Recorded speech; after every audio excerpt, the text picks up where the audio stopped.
सूरत ONGC चौकीदार हत्याकांड का खुलासा। बिहार से 2 आरोपी गिरफ्तार। सूरत के इच्छापुर इलाके में ओएनजीसी में कार्यरत चौकीदार की गोली मारकर हत्या की गुत्थी सूरत क्राइम ब्रांच ने सुलझा ली, जिसमें क्राइम ब्रांच पुलिस ने बिहार के सिवान जिले से 2 आरोपी को गिरफ्तार किया है। हत्या के बाद दोनों आरोपी बिहार के सिवान जिले में अपने गृहनगर चले गए थे और वहां से पैसों का इंतजाम कर नेपाल भागने की योजना बना रहे थे। इस घटना में मृतक रोहित गिरी और आरोपी विक्रांत कुमार पहले ही सूरत में एक साथ रहते थे। पैसों को लेकर भी उनके बीच झगड़ा हुआ था। मारपीट के बाद आरोपी विक्रांत अपने गृहनगर बिहार चला गया, लेकिन जब वह उसे मन दुख हुआ तो विक्रांत अपने दोस्त सिद्धार्थ के साथ सूरत आ गया, जहां मृतक रोहित पर लगातार 2 दिनों तक नजर रखी जा रही थी कि वह कहां जा रहा है और क्या कर रहा है, किस रास्ते से आता जाता है। और आखिरकार पकड़े गए दोनों आरोपियों ने 2 जनवरी को रोहित की गोली मारकर हत्या कर दी। फिलहाल पुलिस ने पूरे मामले में दोनों आरोपियों को गिरफ्तार कर लिया है और आगे की कार्यवाही शुरू कर दी है।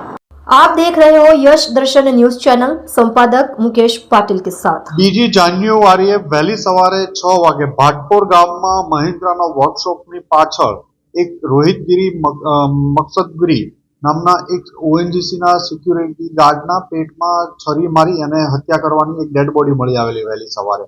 જ્યારે ડેડ બોડીને ખાતરી કરી તે ઓએનજીસીમાં સિક્યુરિટી ગાર્ડ હતો અને નોકરી પરથી છૂટ્યા બાદ પરત જતો હતો। એ દરમિયાન વહેલી સવારે એના ઉપર ચપ્પુ અને હથોડીના ઘા મારી એનું મૃત્યુ નિપજાવવામાં આવ્યું હતું। બાજુમાંથી છરીના ઘા આપણે છરી અને હથોડી પણ મળી આવ્યા હતા। પીએમમાં લઈ ગયા, ત્યાં એમના બોડીમાં જ્યાં છરી મારી હતી ત્યાં ફાયરિંગ હતી, અંદરથી બુલેટ પણ મળી આવતા ફાયરિંગ કરી અને આનું મોત નિપજાયું હતું।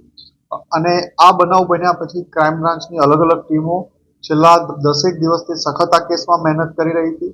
એમાં પોલીસ ઇન્સ્પેક્ટર આરઆઈ જાડેજા અને પીઆઈ જૈન ગોસ્વામીની ટીમને માહિતી મળતા એ બંને પીઆઈ તથા એમના 2 પીએસઆઈ ભાટી, પીએસઆઈ દેસાણી અને બીજા 6 માણસોની ટીમ 10 માણસોની ટીમ છેલ્લા 8 દિવસથી મહારાષ્ટ્ર, ઉત્તર પ્રદેશ અને છેલ્લે બિહારના સિવાન જિલ્લામાંથી પરમ દિવસે મોડી રાત્રે એક ઓપરેશન હાથ ધરી વિક્રાંત રામબાબુ સિંહ રાજપૂત અને એનો નાનો ભાઈ સિદ્ધાર્થ રામબાબુ સિંહ રાજપૂત નાઓની ધરપકડ કરી ત્યાંથી ટ્રાન્ઝિટ રિમાન્ડ લઈ અને અહીંયા 4 દિવસના રિમાન્ડ લઈને લાવવામાં આવ્યા છે।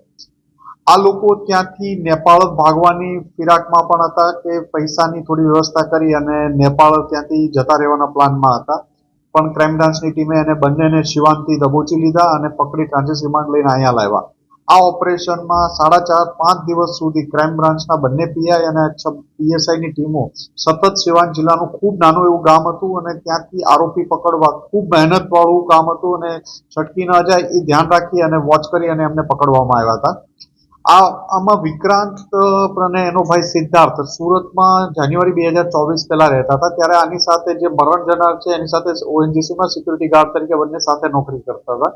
બંનેને પૈસાની કોઈ બાબતમાં ઝઘડો થતા વિક્રાંતના માથામાં મારી દીધેલું મરણ જનાર રોહિતે।